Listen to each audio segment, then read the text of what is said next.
KPK membidik harta kekayaan dari Kepala Balai Pelaksanaan Jalan Nasional atau BPJN Kalimantan Barat, Dedi Mandarsyah. Seusai viral sang anak terlibat masalah hingga seorang dokter koas di Palembang dianiaya, KPK mengumpulkan analisis dan anomali yang ada di laporan LHKPN dari Dedi Mandarsyah yang mencapai 9,4 miliar rupiah.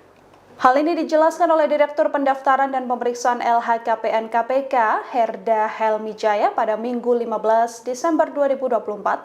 Herda menuturkan jika dari analisis ditemukan ada anomali, maka KPK baru akan memperdalam harta kekayaan Dedi.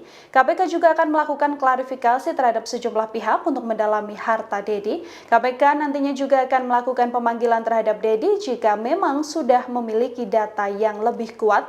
Diketahui Dedi Mandarsyah terakhir melaporkan LHKPN pada 14 Maret 2024 dengan total harta Dedi mencapai 9,4 miliar rupiah. Dari laporan Herda, nama Dedi Mandarsyah juga pernah disebut-sebut dalam OTT di Balai Besar Pelaksanaan Jalan Nasional atau BBPJN Kalimantan Timur atau Kaltim. Herda menegaskan hal tersebut membuat KPK semakin kuat untuk melakukan pendalaman terhadap kekayaan Dedi sebesar 9,4 miliar rupiah ini. Diketahui nama Dedi mencuat lantaran dikaitkan dengan kasus penganiayaan dokter koas di Palembang bernama Muhammad Lutfi. Dedi disebut merupakan dari ayah dokter koas berinisial LD yang diduga menyebabkan penganiayaan terjadi.